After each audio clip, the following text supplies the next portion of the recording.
Princess கட்டிங்கு front neck நம்ம design தான் நம்ம போட போகிறோம். கழுத்தோட உயரம் அப்படின்னா 6 இன்ச்சு, அகலம் பார்த்தீங்க அப்படின்னா 4 இன்ச்சு எடுத்திருக்கேன். ஷோல்டர் வந்து 3 இன்ச்சு, ஹாம்கோல் வந்து 6.5 இன்ச்சு எடுத்திருக்கேன். நம்ம பிரின்சஸ் கட்டிங் வந்து நம்ம கட் பண்ணிவிட்டு தைக்க போகிறது கிடையாது. நம்ம தச்சுட்டு நெக்கு பகுதி சைடு எல்லாமே தச்சுட்டு அதுக்கடுத்து நம்ம பிரின்சஸ் கட்டிங் போட போகிறோம். ரொம்ப ரொம்ப ஈஸியாக இருக்கும். இந்த மெத்தடில் நீங்கள் கட் பண்ணி தச்சிங்க அப்படின்னா ஒரு பிகினர்ஸாக இருந்தால் கூட ஈஸியாக வந்து நீங்கள் கட் பண்ணிக்கலாம். வீடியோ வந்து தொடர்ச்சியாக பாருங்கள், ஸ்கிப் பண்ணாமல் பாருங்கள். ஏன்னா நீங்கள் ஸ்கிப் பண்ணுற இடத்துல கூட அந்த முக்கியமான ஒரு வீடியோ இருக்கலாம். அதனால் ஒரு வீடியோ பார்க்க வந்திருக்கீங்க அப்படின்னா ஸ்கிப் பண்ணாமல் முழுமையாக பாருங்கள், ஈஸியாக புரியும். நீங்கள் ஸ்கிப் பண்ணி பார்த்தீங்க அப்படின்னா நீங்கள் ஒரு சாதாரண டிசைன் கூட நம்மளுக்கு புரியாமல் போக வாய்ப்பு இருக்குது. அதனால் நம்ம ஒரு வீடியோ வேணும் அப்படின்னு சொல்லி வந்திருப்போம் அப்படின்னா கண்டிப்பாக அந்த வீடியோ நம்ம ஸ்கிப் பண்ணாமல் பார்த்தா மட்டும் அது நம்மளுக்கு பயனுள்ள வீடியோவாக இருக்கும். இப்போ நம்ம ரவுண்ட் நெக்கு லைனிங் பீஸில் வந்து கட் பண்ணி வச்சுருக்கோம். அதே வந்து வெளி பீஸ்லையும் நம்ம கட் பண்ணி வச்சுக்கலாம்.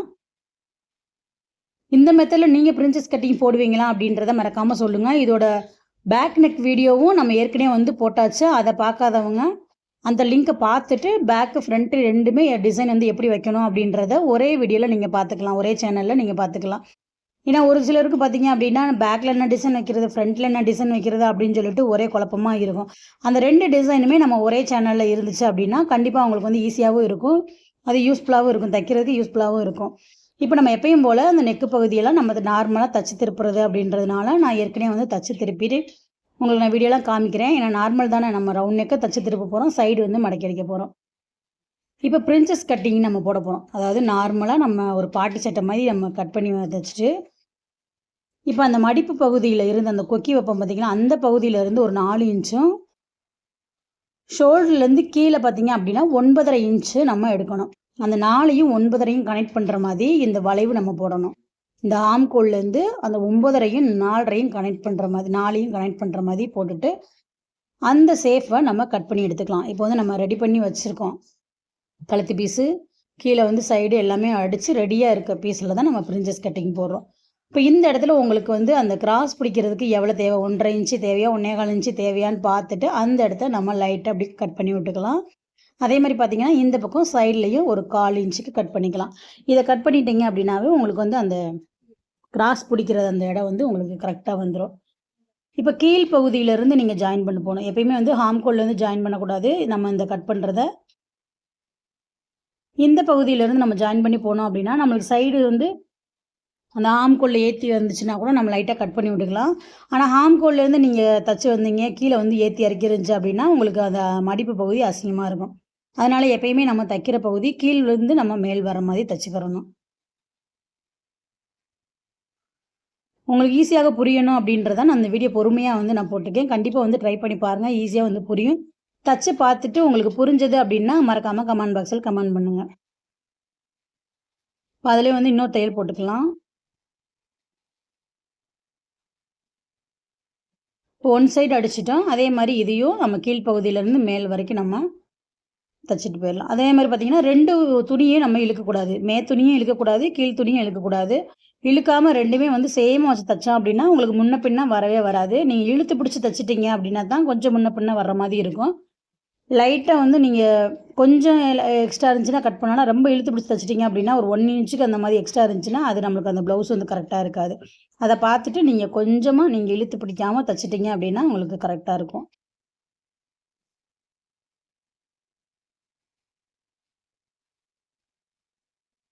இப்போ அவ்வளோதான், நம்ம தைச்சிட்டோம். இப்போ ஈஸியான முறையில் இப்போ பிரின்சஸ் கட்டிங் எப்படி போட்டிருக்கோன்னு பாருங்கள். சில பேர் பார்த்தீங்க அப்படின்னா இந்த கட்டிங் கட் பண்ணிவிட்டு அந்த சைடு வந்து ஜாயின் பண்ணுவாங்க. அது வந்து நம்மளுக்கு கஷ்டமாக தெரியும். இது வந்து ரொம்ப ரொம்ப ஈஸியாக இருக்கும்.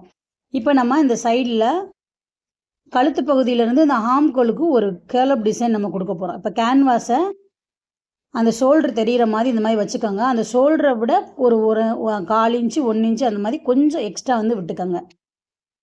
இப்போ இந்த இடத்துல இருந்து நம்ம ஒரு 1/2 இன்ச்சு விட்டுருக்கோம். 1/2 இன்ச்சுக்கு இந்த மாதிரி கொஞ்சம் தள்ளி வந்து நம்ம அந்த கேர்லப் டிசைனை நம்ம வரைகிறோம். நீங்கள் ஒவ்வொரு வளைவுக்கும் கூட நீங்கள் ஒரு அளவுகளை வச்சு நீங்கள் அதை வரைஞ்சிக்கோங்க, உங்களுக்கு ஈஸியாக இருக்கும்.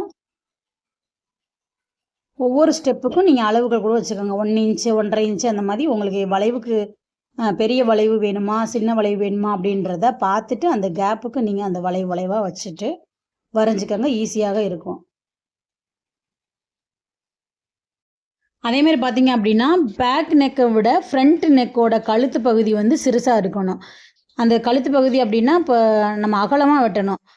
அந்த ஷோல்டர் இருக்குது பார்த்தீங்களா, அது வந்து சிறுசா இருக்கணும். பேக்கை விட ஃப்ரண்ட்டுக்கு வந்து சிறுசா இருக்கணும். எதுக்காக அப்படின்னா, அந்த வளைவு கேலப் டிசைன் வந்து ஒரு 1/2 இன்ச்சுக்கு அந்த ஷோல்டர் பகுதியில் கொஞ்சம் உள்ளடக்கி முன்னாடி தள்ளி வரும். அதனால் அந்த ஷோல்டர் 2யும் ஜாயின் பண்ண கனெக்ட் பண்ணுறதுக்கு சேமாக இருந்தால் தான் நம்ம கனெக்ட் பண்ண முடியும். அதனால் கொஞ்சம் நம்ம வந்து சிறுசா வெட்டினோம் அப்படின்னா நம்மளுக்கு கரெக்டாக இருக்கும். அதாவது ஷோல்டர் சிறுசாக இருக்கணும், கழுத்து பகுதி பெருசாக இருக்கணும்.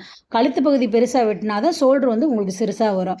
அதை கனெக்ட் பண்ணி வெட்டிக்கோங்க. இப்போ வந்து பேக் சைடில் வந்து நீங்கள் அதே மாதிரி ஒரு 4 இன்ச்சு நீங்கள் ஒரு போட் நெக்குக்கு வெட்டுறீங்க அப்படின்னா, இந்த பகுதியில் வந்து ஒரு 4.5 இன்ச்சுக்கு வெட்டினீங்க, ஒரு 1/2 இன்ச்சு 4.5 இன்ச்சு வெட்டினீங்க அப்படின்னா அது வந்து கரெக்டாக இருக்கும். இப்போ அதே மாதிரி இப்போ நீங்கள் ரவுண்ட் நெக்குக்கு போட் நெக் இல்லாமல் ஒரு சாதாரண ரவுண்ட் நெக்கு கட் பண்ணுறீங்க, ஒரு 3 இன்ச்சுக்கு கட் பண்ணுறீங்க அப்படின்னா, பேக்கில் வந்து 3 இன்ச்சும் ஃப்ரண்ட்டில் வந்து 3.5 இன்ச்சு நீங்கள் கட் பண்ணணும். இது உங்களுக்கு கொஞ்சம் தெளிவாக புரிஞ்சிருக்கும்னு நினைக்கிறேன். புரியலை அப்படின்னா கமெண்ட் பாக்ஸில் கூட கேளுங்க. இப்போ அதே மாதிரி அந்த கேலப் டிசைனை நம்ம வளைவாக வெட்டி வச்சுருக்கதை ஒரு 2 கிளாத்து துணி கொடுத்து நம்ம தச்சு திருப்பிக்கலாம். ஏன்னா கேன்வாஸையும் அது மறைக்கணும். அதே மாதிரி அந்த டிசைனுக்கான துணியும் வேணும். அதனால் ஒரு 3 துணி, 2 துணி, ஒரு கேன்வாஸ் வச்சுட்டு நம்ம எப்பயும் போல் அந்த வளைவு டிசைனை நம்ம தச்சுட்டு அங்கங்கே வந்து லைட்டாக அந்த வளைவு சேஃபுக்கு கட் பண்ணிவிட்டு தச்சு திருப்பிக்கலாம். இப்போ முன்னாடி வந்து நான் எப்படி வந்து அந்த வளைவு சேஃபை கட் பண்ணணும், 2 பக்கத்துமே அதே மெத்தடில் அந்த ஷோல்டருக்கு மேலே வச்சுட்டு ஒரு 1/2 இன்ச்சு தள்ளி அந்த வளைவு டிசைனை நீங்கள் கட் பண்ணி எடுத்துக்கோங்க. உங்களுக்கு ஈஸியாக இருக்கும். நீங்கள் புரியலை அப்படின்னா வீடியோவை ஒரு தடவைக்கு 2 தடவை அந்த ஷோல்டரில் அந்த கேலப் டிசைன் வெட்டுறதை ஒரு தடவைக்கு 2 தடவை நீங்கள் அதை பார்த்தீங்க அப்படின்னா கண்டிப்பாக உங்களாலேயே வந்து தைக்க முடியும். நீங்கள் ஸ்கிப் பண்ணிவிட்டு தயவு செஞ்சு எனக்கு இந்த வீடியோ புரியலை அப்படின்னு சொல்லாதீங்க. கண்டிப்பாக வந்து நீங்கள் ஸ்கிப் பண்ணாமையும் பொறுமையாக ஒரு தடவைக்கு 2 தடவை இந்த வீடியோ பார்த்தீங்க அப்படின்னா தெளிவாக புரியும். கேலப் டிசைன்னாவே கொஞ்சம் கஷ்டமாக தான் இருக்கும். அதை நீங்கள் கவனமாக கவனித்து தைச்சிங்க அப்படின்னா நீங்கள் உண்மையிலே வந்து ஈஸியாக தைச்சிடலாம். ஏன்னா எல்லாருமே பார்த்தீங்க அப்படின்னா இந்த டிசைன் தான் ட்ரெண்டிங்காக தைச்சிட்ருக்காங்க. இந்த ஒரு டிசைன் வச்சு பார்த்தீங்க அப்படின்னா இந்த தீபாவளிக்கே பார்த்தீங்கன்னா நான் எக்கச்சக்கமான டிசைன் வந்து தைச்சிட்டேன். அதை நான் வீடியோவாக அப்லோட் பண்ண முடியல. நான் நிறைய டிசைன் ஒரே மாதிரி இருந்ததுனால மாடல் மட்டும் வேறு, ஆனால் கேலப் டிசைன் அந்த மாதிரி வந்து நிறையா வந்து கொடுக்குறாங்க. இந்த டிசைன் நீங்கள் பழகிட்டீங்க அப்படின்னா கண்டிப்பாக கஸ்டமர் வந்து உங்களுக்கு அதிகமாக வருவாங்க. ட்ரை பண்ணி பாருங்கள். இப்போ தச்சு திருப்பி இந்த இடத்துல அமுக்கடி போட்டுட்டு நான் எப்படி தைக்கிறேன் அப்படின்றத தொடர்ந்து பாருங்கள்.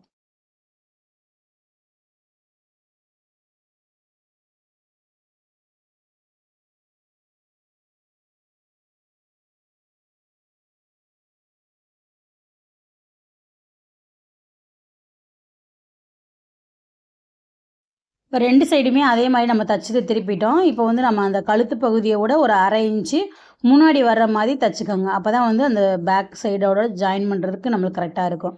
இந்த மாதிரி வந்து ரெடி பண்ணி வச்ச பீஸை, பேக் சைடு பீஸை இந்த ஷோல்டர் இந்த மாதிரி கரெக்டாக வச்சு பாருங்கள். அது 2 மேட்ச் ஆகிற மாதிரி இந்த மாதிரி வச்சுட்டு நீங்கள் தைக்கணும்.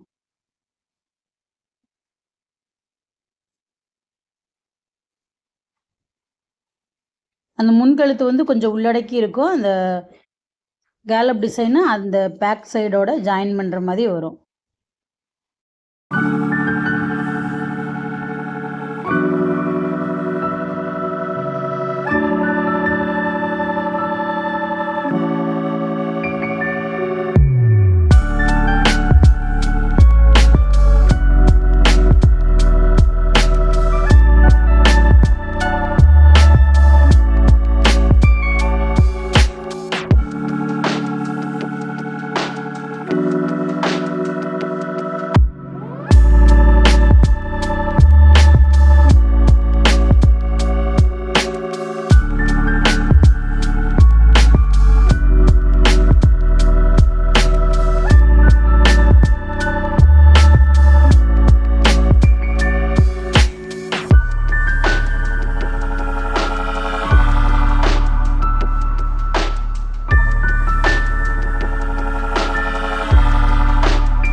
பாருங்கள் சூப்பரான டிசைன் ப்ளவுஸ் வந்து ரெடி பண்ணிட்டோம். பிரிஞ்சஸ் கட்டிங் போட்டு முன்னாடி வந்து கலப் டிசைன் வச்சுருக்கோம். அதே மாதிரி பேக் டிசைன் ஏற்கனவே வந்து வீடியோ போட்டாச்சு. பார்க்காதவங்க அந்த 2 லிங்க்குமே பார்த்தீங்க அப்படின்னா ஃப்ரண்ட் அண்ட் பேக் வந்து ஈஸியாக வந்து டிசைன் ப்ளவுஸ் கற்றுக்கலாம். இப்போ பேக் நெக் டிசைனை நான் காமிக்க இதுதான் பேக் நெக் டிசைனு. இது எப்படி இருக்குன்னு பாருங்கள். நம்ம சேனலை சப்ஸ்கிரைப் பண்ணிக்கோங்க. தேங்க்யூ.